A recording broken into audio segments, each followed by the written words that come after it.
सभी को नमस्कार। आई होप सभी बहुत बहुत अच्छे होंगे। और प्लीज एक बार बताना, वॉइस वीडियो आ रहा है प्रॉपर सभी को? वॉइस एंड वीडियो सभी को आ रहा है प्रॉपर?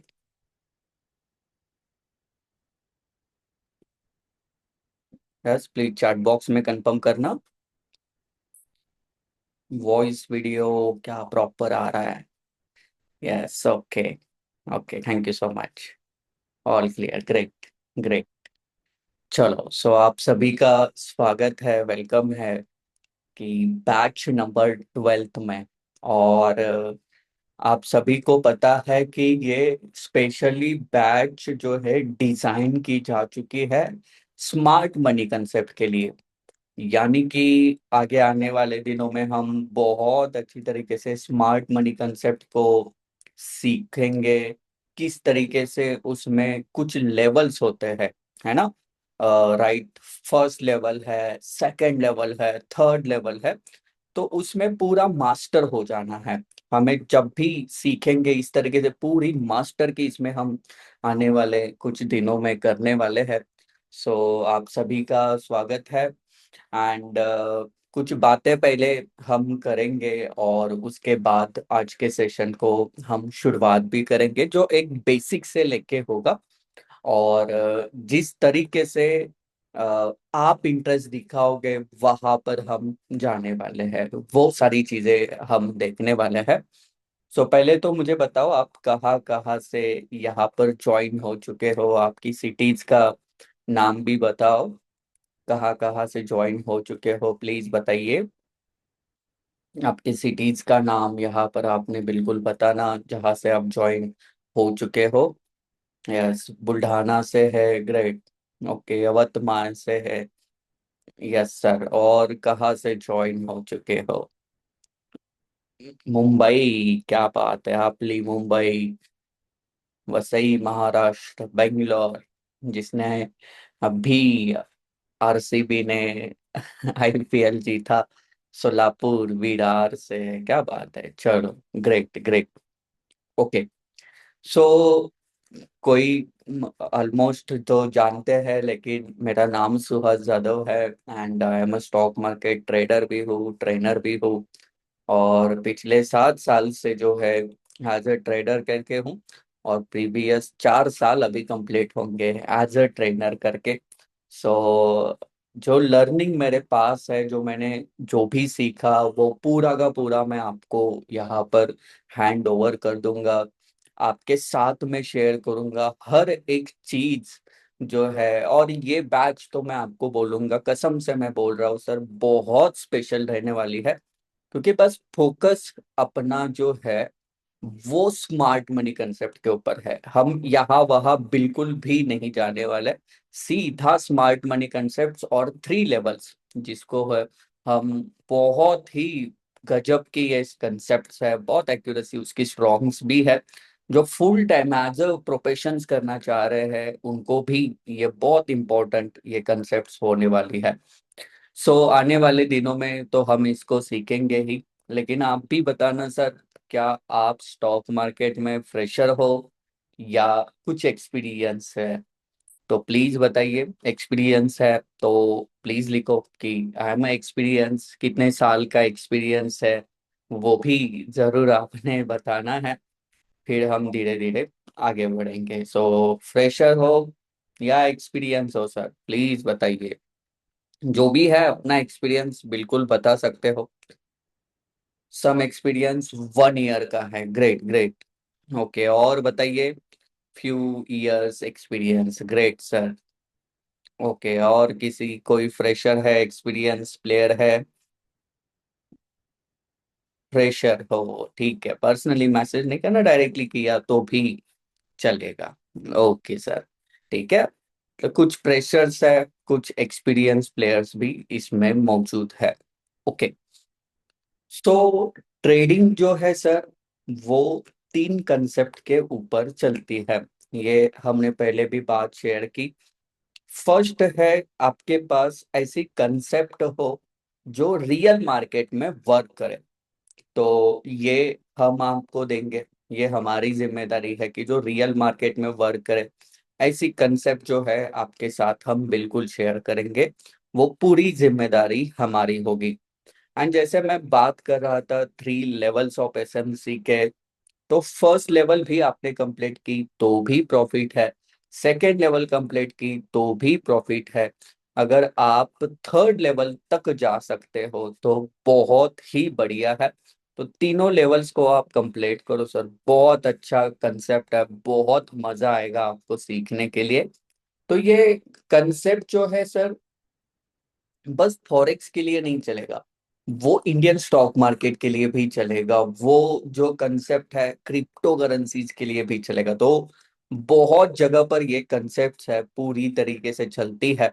सो देखेंगे आगे भी कि किस तरीके से ये सारी चीजें वर्क होती है, तो धीरे धीरे ये सारी चीजें हम देखेंगे। सेकेंड चीज है रिस्क मैनेजमेंट, आपके पास प्रॉपर रिस्क मैनेजमेंट होना चाहिए। विदाउट रिस्क मैनेजमेंट सर, कोई भी कुछ भी ट्रेड नहीं कर सकता। हम सोचते हैं, हम सुनते हैं किसी का अकाउंट जो है पूरा जीरो हो गया, कभी सुना है ये आपने? वॉश आउट हो गया, यस है ना, ये भी हमने सुना है, किसी का अकाउंट वॉश आउट होता है, किसी का बहुत बड़ा लॉस होता है। ठीक है, तो इसके पीछे का रीजन क्या है सर, मैं आपको यहाँ पर एक्सप्लेन जो है करता हूँ कि इसके पीछे क्या रीजन हो सकता है। सो कोई कोई भी ट्रेडर है, चलो यहाँ पर हम ले लेते हैं, बहुत अच्छा ट्रेड अभी एक बीटीसी में हुआ था।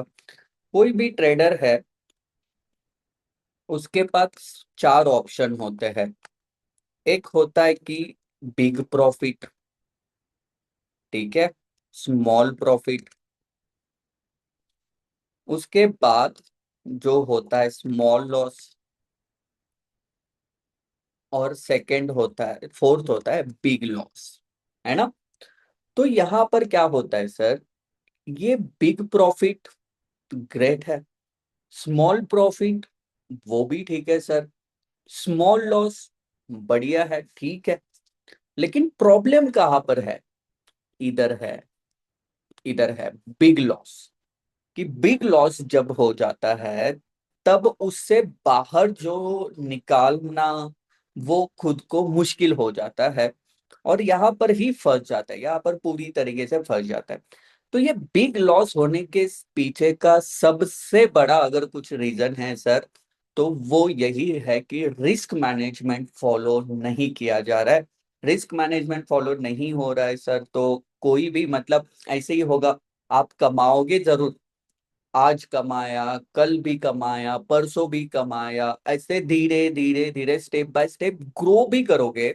लेकिन एक दिन ऐसा आएगा कि एक ही ट्रेड आता है और फटाक से सब कुछ लेके जाता है, सब कुछ प्रॉफिट किया हुआ खत्म हो जाता है। इसके पीछे का ही रीजन है सर, रिस्क मैनेजमेंट ये होना बहुत ज्यादा इंपॉर्टेंट है। क्या आप इस बात को एग्री करते हो? आपको क्या लगता है, रिस्क मैनेजमेंट होना इंपॉर्टेंट है या नहीं है?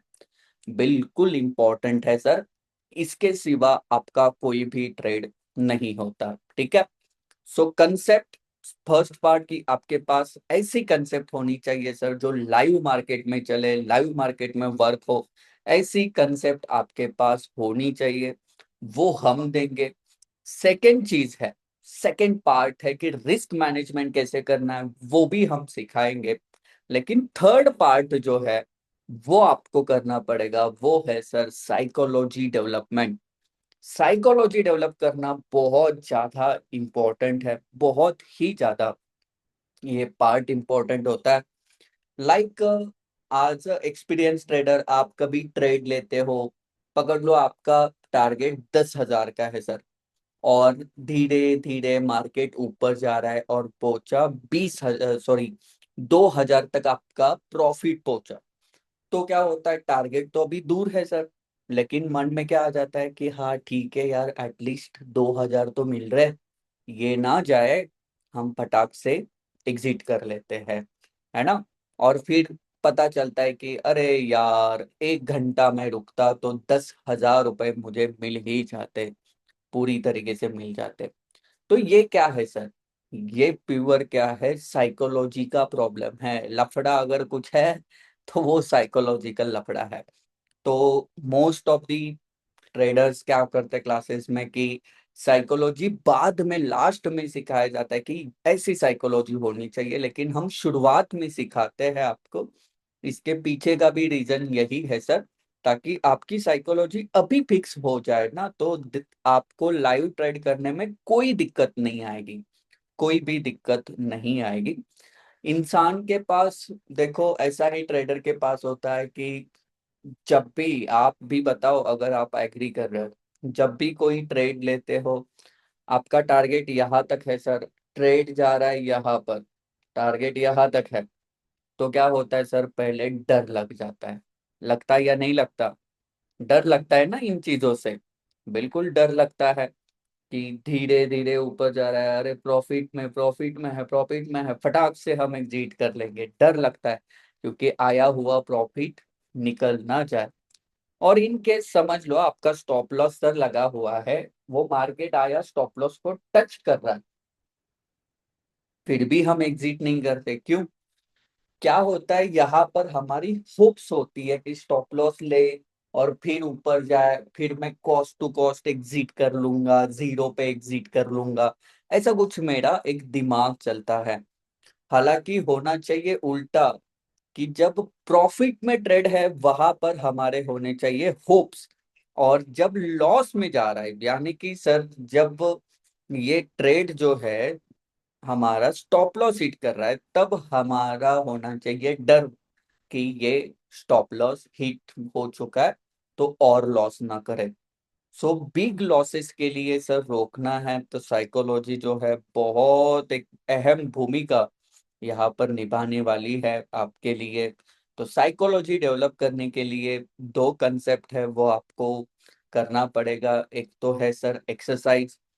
अभी समझ लो मैं आपको पढ़ा रहा हूँ, मैं आपको पढ़ा रहा हूँ और मेरी कमर दुख रही है सर, क्या करूँ, पीठ दुख रही है, ऐसा मैं आपको पढ़ाऊँ कि पीठ दुख रही है, तो क्या वो पढ़ाने में एनर्जी रहेगी?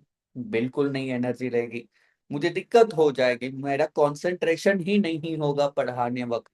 तो तब ये ऐसा ही होता है कि अगर मेरी बॉडी साथ नहीं दे रही है, बॉडी मुझे सपोर्ट नहीं कर रही है, तो सर क्या हो जाता है, हम कंसंट्रेट बिल्कुल नहीं कर पाते।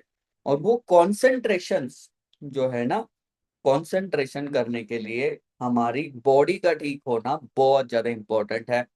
सो आप चाहे साइकिलिंग करो, रनिंग करो, स्विमिंग करो, क्रिकेट खेलो, फुटबॉल खेलो, है ना, कोई भी गेम आप आउटडोर वाले ना कि इंडोर वाले, ये नहीं बोलना कि सर मैं तो गेम खेलता हूँ, नहीं सर, आउटडोर वाले गेम जो भी खेलो आपके लिए बहुत अच्छा है, लेकिन डेली आपको कुछ ना कुछ एक्सरसाइज करना मस्ट है सर। क्या इस बात को आप एग्री करते हो, रेडी हो इसके लिए? फटाफट बताइए, क्या सर आप इसके लिए रेडी हो? Yes no? अरे कोई एमएलएम वाला नहीं चल रहा है यस और नो में है ना, ये वाला चल रहा है कि डायरेक्टली हम बातें कर रहे हैं। यस है ना? यस, कि हम एक्सरसाइज करना हमारे लिए मस्ट है।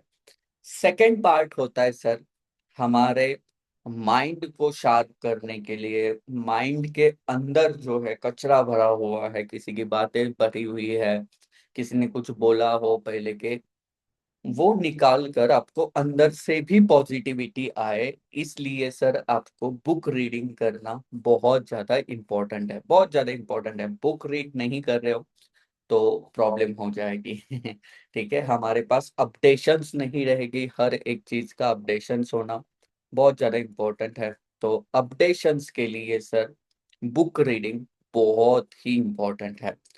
मेरे जो मेंटर्स है, जिन्हें ना एक लाइफ कोच मैं बोल सकता हूँ, ट्रेडिंग के नहीं, हालांकि लाइफ कोच की जो लाइफ के बारे में कुछ सिखाते हैं, उन्होंने मुझे एक बार ऐसे कहा था और वो चीज मैं आपके साथ शेयर करना चाहूंगा।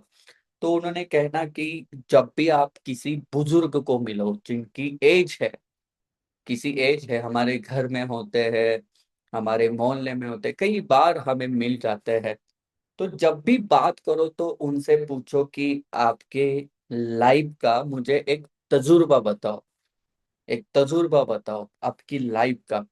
तो चाहे उनकी 70-80 साल की आयु हो, उसमें से जो उन्होंने जो भी सीखा हो वो आपको वहां पर बताएंगे।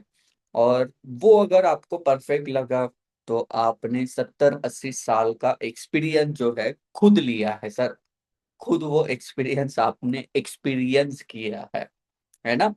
तो ये बातें होने के लिए 70-80 साल की आयु जो है वो जीने के लिए आपको कुछ तजुर्बे चाहिए होते हैं। तो वो तजुर्बे ज्यादा अच्छे कहाँ से मिलते हैं, तो बुक से मिलता है। तो बुक से जो है बहुत इंपॉर्टेंट बातें हमें सीखने के लिए मिलेगी। सो दो चीजें ये अभी जो मैंने बोली वो बहुत इंपॉर्टेंट है फॉलो करना, और तीसरी चीज है वो मैं कल के सेशन में बोलूंगा, ताकि पूरा सेशन साइकोलॉजिकल ना हो, हमें आगे भी बहुत ज्यादा सीखना है। ठीक है। सो हमने साइकोलॉजी हमारी डेवलप करने के लिए दो चीजें हमने अभी सीखी कि एक है एक्सरसाइज एंड सेकंड है सर हमें बुक रीडिंग करना बहुत ज्यादा इम्पोर्टेंट है। ठीक है। सो अभी शुरू करते हैं सर, हमारा जो पहले का पार्ट है, क्या क्या सीखेंगे वो भी हम देखेंगे यहाँ पर। एंड फिर हम चालू करेंगे यहाँ पर, जैसे यहाँ पर मैं आपको लिख के ही बताता हूँ ताकि थोड़ा सा आसान हो जाएगा कि ये 30 डेज में क्या क्या होने वाला है, ये सारी चीजें। तो फर्स्ट है सर हम अभी सीखेंगे इंडियन मार्केट का बेसिक पहले, सॉरी, इंडियन मार्केट बेसिक हम यहाँ पर सीखने वाले हैं। सेकंड, फिर हम थोड़ा सा टेक्निकल एनालिसिस का बेसिक सीखेंगे। ठीक है। थर्ड फंडामेंटल एनालिसिस है, वो हम देखेंगे। ओके। फिर हम आएंगे फॉरेक्स एंड क्रिप्टो बेसिक्स के ऊपर। ठीक है। फिर इसके बाद सीधा जाएंगे हम टेक्निकल एनालिसिस के पार्ट नंबर, यहाँ पर एसएमसी शुरुआत करने से पहले हमारा एक नॉर्मल सा हो जाता है कैंडलस्टिक्स पैटर्न, पैटर्न्स हो जाते हैं, ये हम सीखेंगे। ठीक है, ये बेसिक सा है, आपने भी सीखा होगा ये। सपोर्ट क्या होता है एंड रेजिस्टेंस क्या होता है, ये सीखेंगे। फिर इसके बाद सर एक इंट्राडे ट्रेडिंग कंसेप्ट सीखेंगे। इंट्राडे ट्रेडिंग कंसेप्ट चलेगा सर, चलेगा इंट्राडे ट्रेडिंग कंसेप्ट।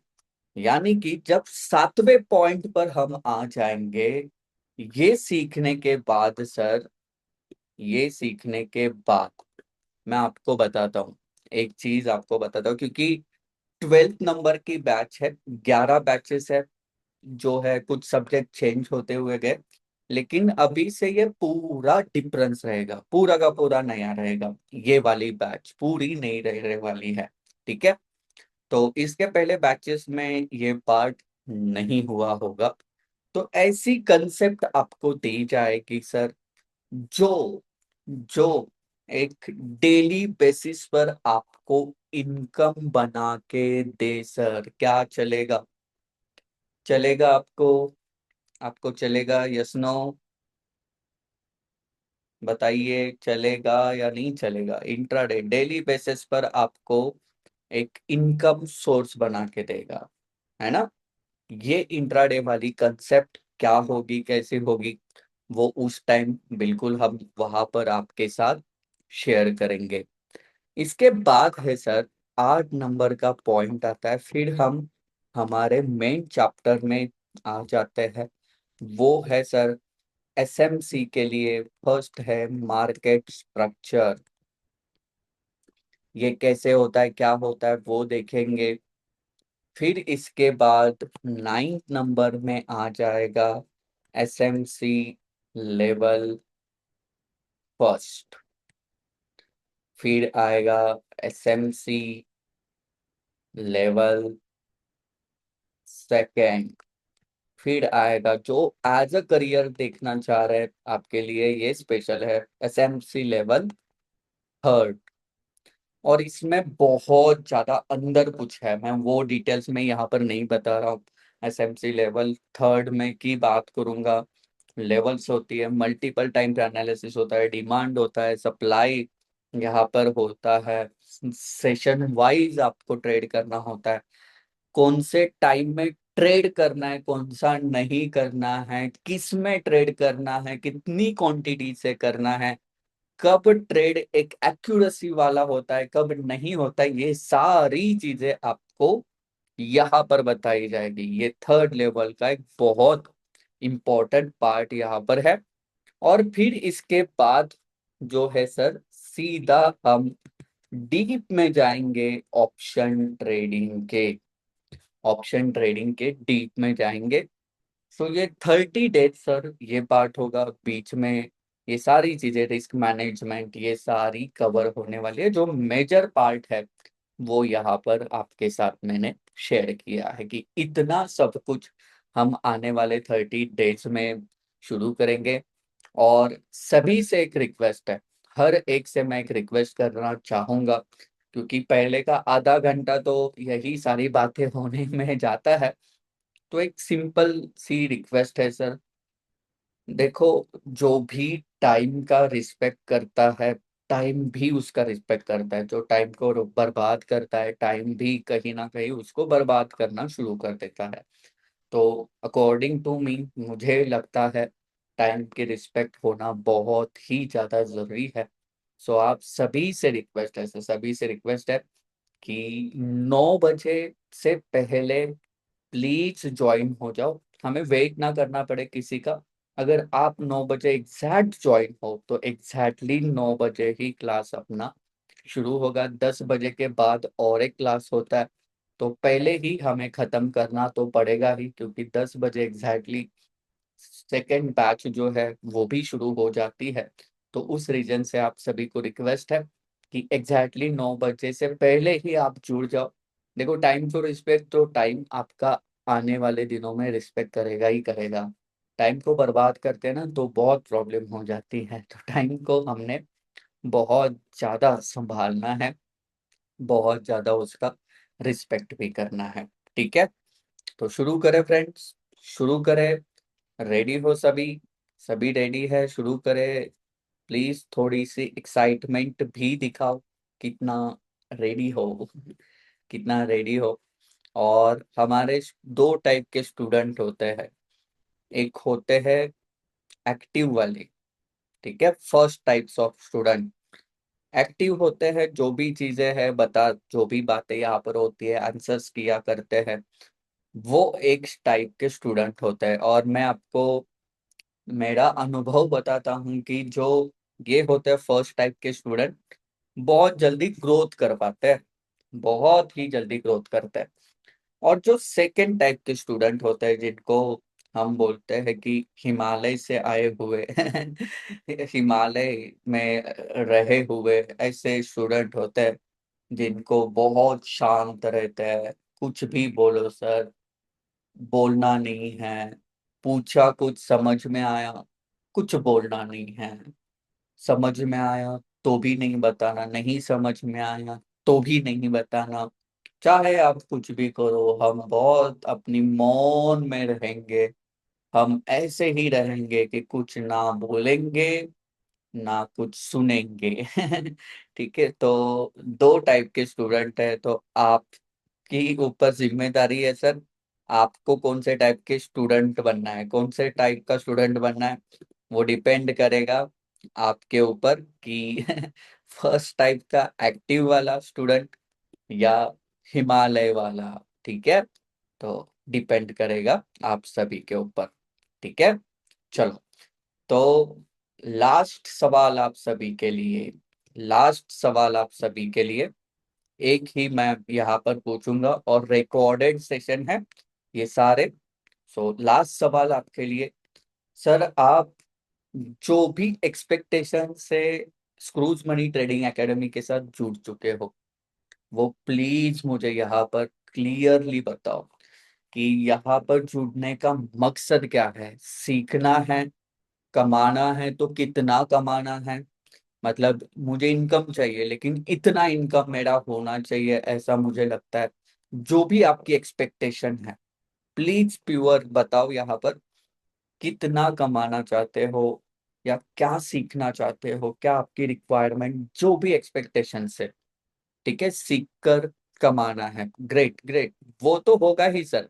लेकिन एक एक्सपेक्टेशन भी आप बताओ रमेश जी कि मैं यहाँ पर जुड़ा हूं ताकि मुझे आने वाले दिनों में मंथली मुझे इतने मिले या डेली मुझे इतने में कमाने के काबिल बन जाओ। ये जो है वो आपने बताना है। 10,000 per day Shraddha ji. 10,000 per day, per day बोल रहे हो? यस, मैक्सिमम मंथली 15,000 रुपए, वो तो आसानी से है रमेश जी, मिनिमम उनके। हाँ, pro trader daily at least 10,000, great.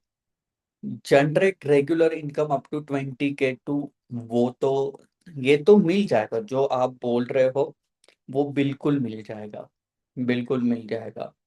चलो और बताओ, एक्सपेक्टेशन बताओ ताकि पूरा सेशन उसी तरीके से होगा, पूरा सेशन उसी तरीके से होगा सर।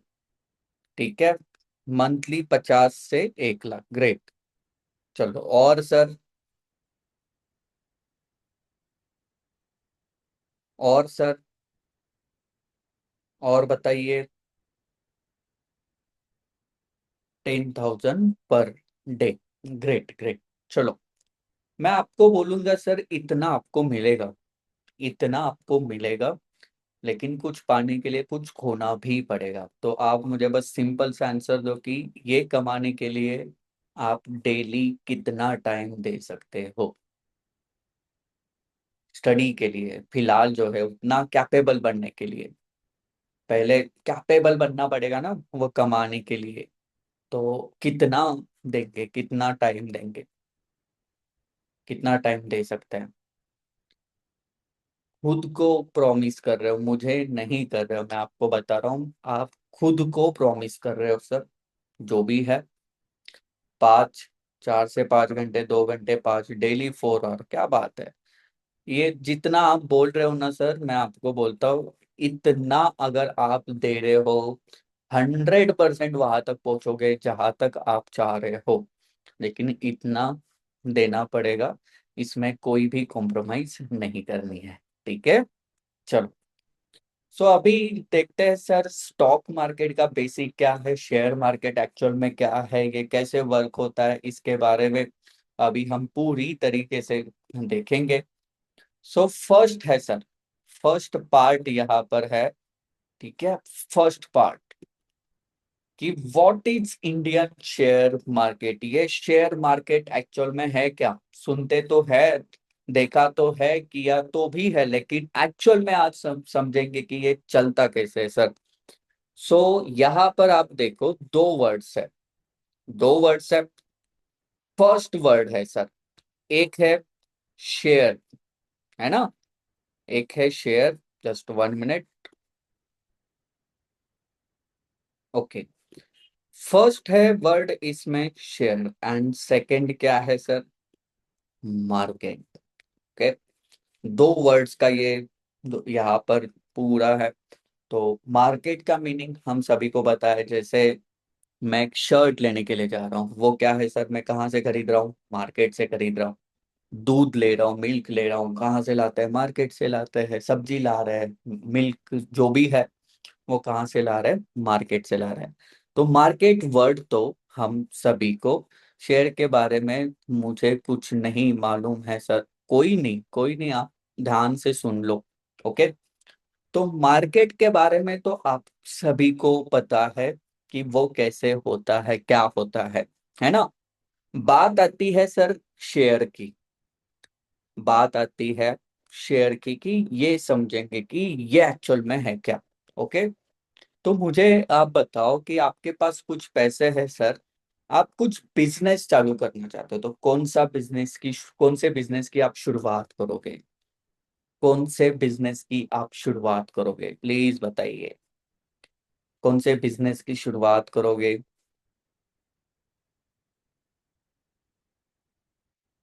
बिजनेस करना है सर आपको? आपके पास कुछ पैसे है, उसको इन्वेस्टमेंट करना चाह रहे हो? एक्सपीरियंस बिजनेस कौन सा? मार्केटिंग का? ओके। कौन सा बिजनेस शुरू करोगे?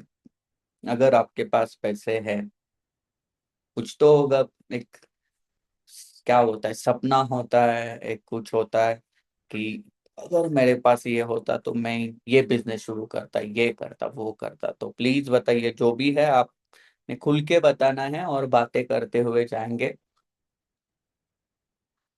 ठीक है। इलेक्ट्रॉनिक सेल्स एंड सर्विसेज का बिजनेस करेंगे रमेश जी, ग्रेट। और किसी को क्या लगता है सर, कौन सा बिजनेस शुरू करोगे? कौन सा बिजनेस शुरू करोगे?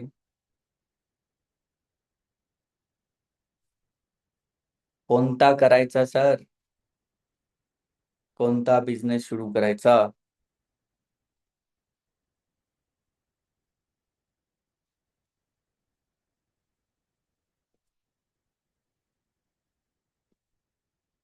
कपड़ा मार्केट, ओके। ओके, बहुत सारे आ जाएंगे, होटल्स है, कंस्ट्रक्शंस है ना? कंस्ट्रक्शंस है, बहुत सारी चीजें इस तरीके से आएगी। ओके। चलो, एक चीज सभी ने बताओ, पकड़ लो एक नॉर्मल सा, मतलब जो एक कॉमन बिजनेस के लिए हम यहाँ पर देख रहे हैं, कॉमन बिजनेस का नाम यहाँ पर मैं लूंगा। तो आप बताओ सर, अगर हम चाह रहे हैं एक रेस्टोरेंट को चालू करना, एक रेस्टोरेंट को चालू करना, तो आप बताओ कि वहां पर क्या क्या चीजों की जरूरत पड़ेगी। सभी बताइए, किस किस चीज की जरूरत पड़ेगी अगर हमें एक रेस्टोरेंट शुरू करना है सर? एक रेस्टोरेंट शुरू करना है, कौन सी चीजों की जरूरत पड़ेगी? रेस्टोरेंट चालू करना है, सोचो थोड़ा सा, एज अ बिजनेस माइंड निकाल दो सब कुछ चीजें अंदर, बस यही जाने दो अभी कि सब कुछ छोड़ दो सर, बस सोचो कि हम एक रेस्टोरेंट चालू करना है। क्या क्या चीजें लगेगी, क्या क्या चीजें लगेगी सर? प्लेस लगेगा, सही लोकेशन लगेगा, ग्रेट। और क्या लगेगा? और क्या लगेगा बताइए? सभी आंसर्स करेंगे, जितने भी पार्टिसिपेट जुड़ चुके हैं, हर एक ने आंसर्स करना है। बताइए सर कि जब हमें एक बिजनेस शुरू करना है, होटल रेस्टोरेंट अच्छा खासा शुरू करना है, क्या क्या चीजों की जरूरत होगी? क्या क्या चीजें लगेगी? मटेरियल, कुक लगेगा, लेबर लगेगा, एक्सपीरियंस लगेगा, फिनेंशियल कैपिटल्स भी लगेगा, है ना? कैपिटल, रॉ मटेरियल की जरूरत है। हमें मार्केट का सर्वे करना पड़ेगा, अंदर उसके जाना पड़ेगा, यहाँ पर वेज चलेगा, नॉन वेज चलेगा, फास्ट फूड चलेगा, या पूरा थाली सिस्टम चलेगा, है ना? टेस्ट कैसी लोगों को पसंद है। अगर मैं समझ लो यहाँ पर महाराष्ट्र में कहीं ऐसे वाला ला रहा हूँ कि जिसकी टेस्ट ही लोगों को पसंद नहीं है, तो वो बिजनेस चलेगा ही नहीं, है ना? मार्केटिंग का नॉलेज होना चाहिए, कैपिटल, प्रीमाइसेस, एक्सपीरियंस, है ना? तो एक बिजनेस शुरू करने के लिए लॉट्स ऑफ चीजों की जरूरत है। चलो, मैंने आपको एक बोलता हूँ कि आपने आपका कैपिटल लगाया सर, आपके पास कुछ था, ज्यादा नहीं था, तो आपने लोन भी लेके वो जो भी होटल है, रेस्टोरेंट है, उसको आपने शुरुआत की। ठीक है। और उसके बाद बताओ कि वो बिजनेस धीरे धीरे धीरे धीरे ग्रोथ भी हो रहा है। अब 1-2 साल हो गए, आपका कैपिटल अभी निकला भी नहीं है, पूरी तरीके से निकला नहीं सर, अभी तक थोड़ा सा उसमें बाकी भी है, थोड़ी चीजें बाकी भी है, कैपिटल पूरी तरीके से निकला नहीं है। तब आप बताइए, तब आप बताइए कि क्या करोगे? आपके पास एक्सपांड करने का भी एक मौका आ रहा है, उसको ग्रोथ करने का भी मौका आ रहा है। तो क्या आप ग्रोथ के बारे में सोचोगे या नहीं सोचोगे? सभी आंसर्स करें। सोचोगे सर या नहीं सोचोगे? ग्रोथ करना है आपको। ग्रोथ के बारे में सोचोगे या नहीं सोचोगे? बिल्कुल सोचेंगे, है ना? ग्रोथ करना है। चलो। Yes definitely. अब सर आपके फंड्स तो वहां पर अटके पड़े हुए हैं, है ना? आपके फंड्स है वहां पर ही है। अब कहाँ से कैपिटल लाओगे? क्या आपके पास ऑप्शन होगा? आपके पास ऑप्शन क्या होगा सर कि कैपिटल कहाँ से लाओगे? कैपिटल कहाँ से लाओगे सर? बैंक से लोन लोगे? लोन, है ना? चलो, एक बात समझ लो। यहाँ पर लोन आपने लिया सर, बैंक लोन आपने ले लिया। मैं पकड़ता हूं, एक 50 लाख का आपने लोन ले लिया, 50 लाख का आपने लोन ले लिया एज अ बिजनेस ग्रोथ करने के लिए। तो देखो, आपका बिजनेस आपने सेकंड स्टार्ट किया है, सेकंड एक्सपांड किया है, सेकंड ब्रांच आपने ओपन की है। तो इसका मतलब यह है क्या कि फर्स्ट ब्रांच जैसे चलेगी वैसे ही सेकंड ब्रांच चलेगी, उतनी ही चलेगी। इसका मतलब है क्या वो वैसे ही चलेगा क्या? नहीं, हो सकता है उससे कम भी हो सकता है पहले से भी ज्यादा चले, कुछ भी हो सकता है ना? तो यहाँ पर क्या होता है, यहाँ पर क्या होता है, अगर इनके समझ लो आपने जो सेकंड वाली ब्रांच या जो एक्सपांड किया है वो पहले थोड़ा सा अच्छा नहीं चला सर, तो बैंक वाले क्या आपको बोलेंगे क्या कि भैया हमने तो देखा आपने रेस्टोरेंट तो बहुत अच्छा खोला लेकिन लोग ही नहीं आ रहे हैं। तो ठीक है, आप काम करो, जब लोग आ जाएंगे धीरे धीरे आपका बिजनेस सेट हो जाएगा, तब ईएमआई पे करो, तब तक ईएमआई पे करने की जल्दी मत करो। ठीक है? या बैंक ऐसे बोलती है कि भैया आपका इंटेंशन तो था नहीं गलत, लेकिन लोग ही नहीं आ रहे, चलो ये कर्जा माफ कर देते हैं, क्या ऐसा बोल देंगे क्या? ऐसी ऐसी बैंक बोलती है आप सभी को कभी? बिल्कुल नहीं। आपका बिजनेस चले या ना चले सर, है ना, बिजनेस चले या ना चले, आपको रीपेमेंट बैंक का करना ही पड़ेगा, करना ही पड़ेगा। सही है ना? यस। सो क्या इसमें 50 लाख की आपकी रिस्क है? 50 लाख की रिस्क है या नहीं है? 50 लाख की रिस्क है ना? तो वही अमाउंट, समझ लो, वही अमाउंट अगर 50,000 करोड़ हो तो ये तो बहुत बड़ी रिस्क हो गई, ये तो बहुत बड़ी रिस्क हो गई, है ना? तो बड़े जो कंपनीज है उनको 50 लाख से तो कोई फर्क नहीं पड़ेगा, उनको तो चाहिए तो बहुत बड़ा चाहिए सर, इतनी अमाउंट चाहिए। और उनको भी पता है ये अगर बिजनेस नहीं चला तो 50,000 करोड़ का नुकसान हमारा हो जाएगा, नुकसान हमारा हो जाएगा अगर हमने बैंक से लोन ले लिया। तो यहाँ पर क्या होता है, यहाँ पर ही जन्म होता है सर शेयर मार्केट का। अब ये एक्चुअल में क्या है, पकड़ लो। यहाँ पर है धीरू भाई अंबानी, धीरू भाई अंबानी जी, जिन्होंने कौन सी कंपनी चालू की सर? रिलायंस चालू की है ना? रिलायंस की शुरुआत की। धीरू भाई अंबानी आते हैं गवर्नमेंट के पास, गवर्नमेंट का एक पार्ट है एनएससी एंड बीएससी। बीएससी के पास आते हैं, एग्जाम्पल समझ लो।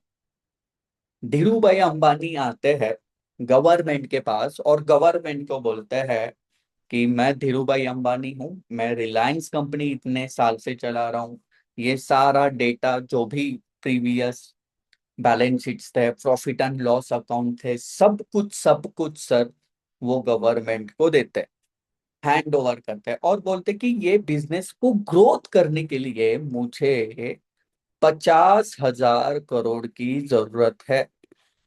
50,000 करोड़ की जरूरत है। तो आपसे रिक्वेस्ट है, आपसे रिक्वेस्ट है कि मुझे लोगों से ये इन्वेस्टमेंट लेने की परमिशन दो। लोगों से इन्वेस्टमेंट लेने की परमिशन दो। तो ये गवर्नमेंट, भारत सरकार उसको चेक कर रहे क्या ये सही कंपनी है। सब कुछ देखकर उनको वो परमिशन देते हैं।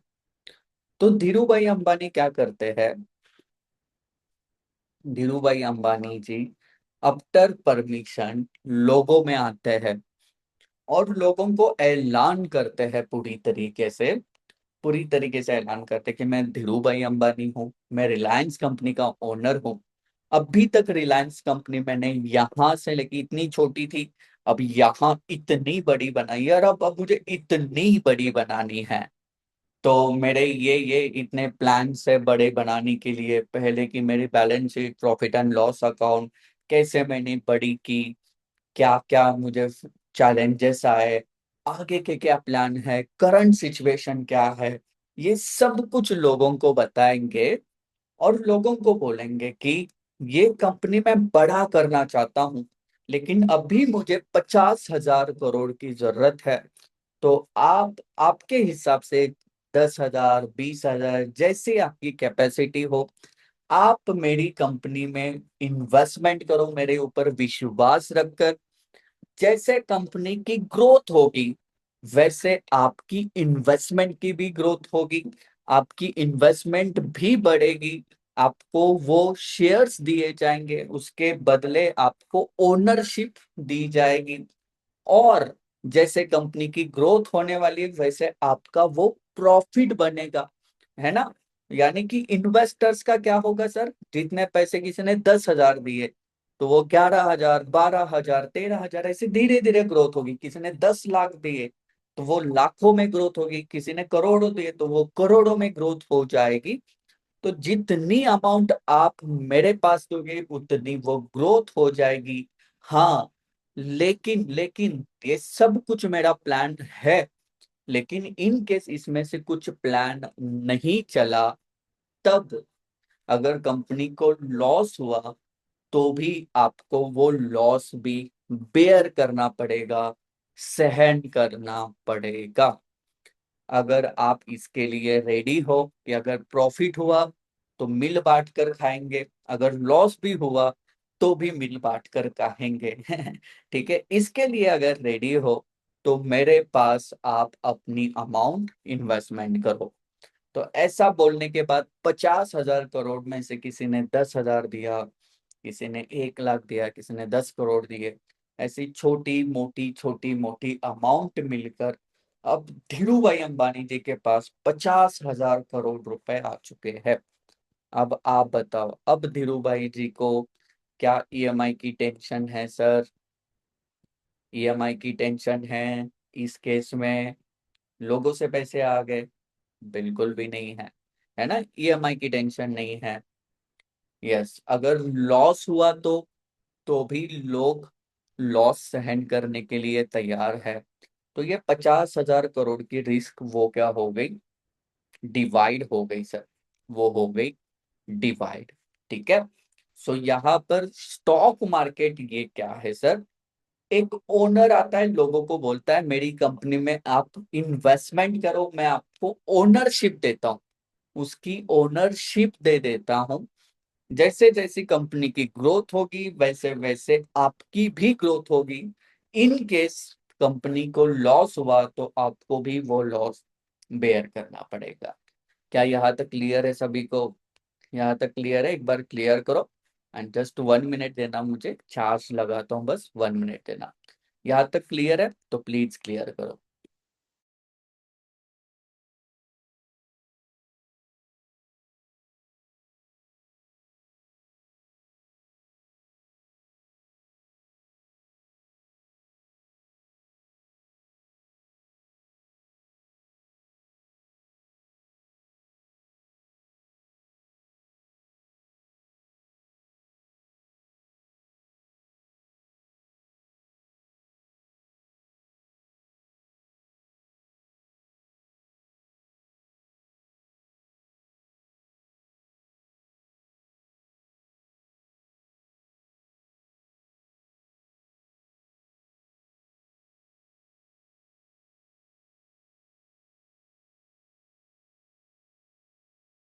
Okay, great great sir.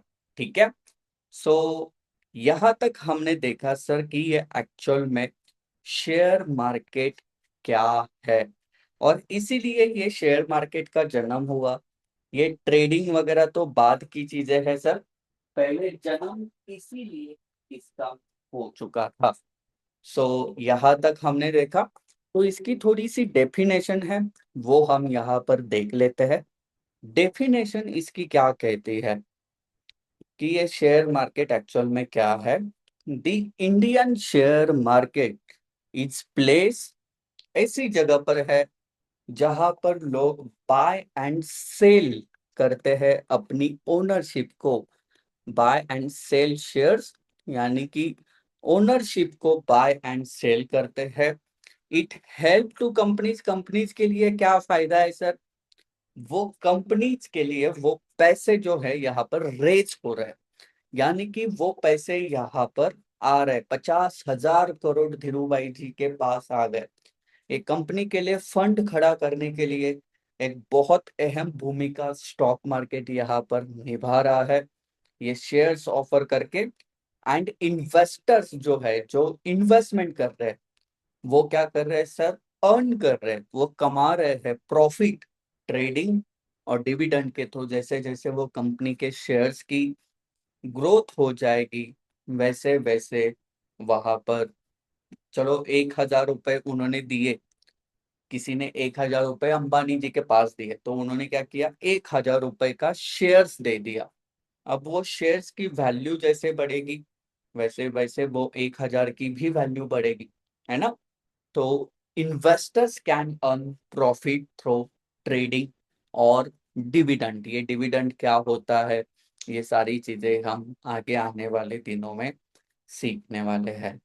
So I hope कि यहाँ तक आप सभी को ये क्लियर होगा कि ये एक्चुअल में शेयर मार्केट है क्या। ठीक है। अगला पार्ट है वो हम देखते हैं। अगला पार्ट है, what is meaning of equity. ये इक्विटी क्या है सर, इक्विटी क्या है। जैसे समझ लो मेरे पास अभी टीसीएस के 200 शेयर्स है, इन्फोसिस के 100 शेयर्स है, ठीक है, 100 शेयर्स है, एसबीआई के 50 शेयर्स है, ओके, रिलायंस के 300 शेयर्स है, ओके। ये क्वांटिटी है सर। अब समझ लो, अब समझ लो, एक सिंपल सा एग्जांपल मैं आपको देता हूँ। आप ही बताओ, आपके अकाउंट में जो भी बैंक बैलेंस है सर, बैंक बैलेंस जो आप जी पे से, फोन पे से या बैंक ऐप से चेक करते हो, तो क्या आप श्योर हो कि वो आपके पैसे है ना, जितने भी है। हम बिल्कुल श्योर है अभी कि वो हमारे पैसे है, अपने खुद के पैसे है, हम श्योर है ना। लेकिन क्या वो कैश हमारे पास है उतनी, बिल्कुल नहीं।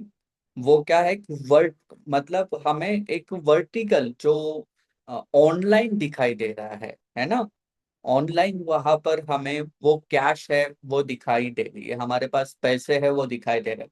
लेकिन एक्चुअल में कैश वो नहीं है, एक्चुअल में नहीं है, बस ऑनलाइन हमें वो शो कर रही है।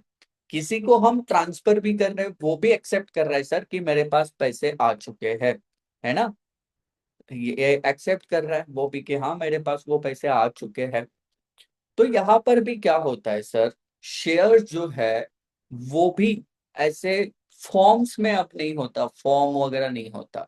वो क्या होता है, आपके अकाउंट में ऑनलाइन जो है वो दिखते हैं। ठीक है, ऑनलाइन जो है कि आपके पास, जैसे मेरे पास यहाँ पर दिख रहे हैं टीसीएस के 200 शेयर्स दिख रहे हैं, ये सब कुछ ऑनलाइन मुझे शो करता है। जैसे बैंक अकाउंट में मेरा बैलेंस शो हो रहा है, वैसे ही ये जो है मेरे डीमैट अकाउंट में शो हो जाएगा। अब समझ लो इसकी वैल्यू सर, पकड़ लो 12 लाख रुपए के अराउंड है, या चलो 5 लाख के अराउंड है पकड़ लो। तो इसकी वैल्यू जो है वो तो डेली कम ज्यादा होगी, सही है ना। कभी 5 लाख से 4.5 आएगी, तो कभी 5.5 होगी, कभी 6 होगी, कभी 10 भी होगी। इसकी वैल्यू तो चेंज होती रहेगी, लेकिन क्या कभी क्वांटिटी चेंज होगी? जब तक मैं किसी को बेचूंगा नहीं, तब तक क्वांटिटी सेम रहेगी, है ना। क्वांटिटी हमारी क्या रहेगी सर? सेम ही रहेगी, एज इट इज सेम रहने वाली है। ओके। तो यहाँ पर सर, जो शेयर्स मेरे पास है, टीसीएस के 200 शेयर्स है, इसको ही टेक्निकल लैंग्वेज में बोला जाता है कि टीसीएस के मेरे पास 200 इक्विटी है। इक्विटी है, इन्फोसिस के 100 इक्विटी है, ये यहाँ पर इक्विटी शब्द यूज किया जाता है। तो यहाँ पर देखो, equity shares represent ownership in a company. ये क्या कर रहे हैं? मैं टीसीएस के 200 शेयर्स का ओनर हूं, ये यहाँ पर शो कर रहे हैं। And if you own equity shares, अगर मेरे पास वो शेयर्स है, you own a piece of that company and have a claim on its profit। मतलब 200 शेयर्स के ऊपर जितना भी प्रॉफिट बनेगा सर, आपका कानूनी हक है कि वो आपको मिलना ही चाहिए, और वो कंपनी आपको दे ही देती है। ओके। यानी कि जितने मेरे पास शेयर्स है सर, सिंपल लैंग्वेज में उसको ही टेक्निकल लैंग्वेज में बोला जाता है कि इतना मेरे पास इक्विटी है, मेरे पास इक्विटी है। ठीक है। सो आई होप कि आज के सेशन में आप सभी को मजा आया होगा, कुछ बातें सीखने के लिए भी मिली होगी। कैसा लगा फर्स्ट डे? कैसा लगा फर्स्ट डे सर? सभी बताइए। ठीक लगा? कुछ सीखने के लिए मिला? मिला सीखने के लिए? ग्रेट। अच्छा रहा। ठीक है। ठीक है। यस। यस। ग्रेट। सो कल हम एग्जैक्टली 9 बजे शुरुआत करेंगे सर। लिंक सेम रहेगी, 3 डेज, 3 डेज सेम लिंक। आप अपने फ्रेंड्स को, रिलेटिव्स को भी ये फॉरवर्ड कर सकते हो। 3 डेज बिल्कुल फ्री रहेगा, ये सारे सेशन देखो, सीखो, सुनो, समझ लो। फिर ही, अब इतना कर सकते हैं क्या स्टडीज, वो भी एक बार देख लो, फिर ही सर आप यहाँ पर ज्वाइन हो जाओ। ठीक है। तो लिंक भी आप यही शेयर करना। और ये सेशन है, ये यूट्यूब पर आ जाएगा, जिनको रिवाइज भी करना है, तो आप, ये 3 दिन है पूरे, यूट्यूब पे आ जाएंगे, अपलोड हो जाएंगे। तो ये भी सेशन आप बिल्कुल रिवाइज कर सकते हो। ठीक है। Okay, so thank you so much for joining friends. मिलेंगे हम कल इसी वक्त, तब तक आप अपना ख्याल रखो। बाय बाय, टेक केयर और नमस्कार। Thank you so much.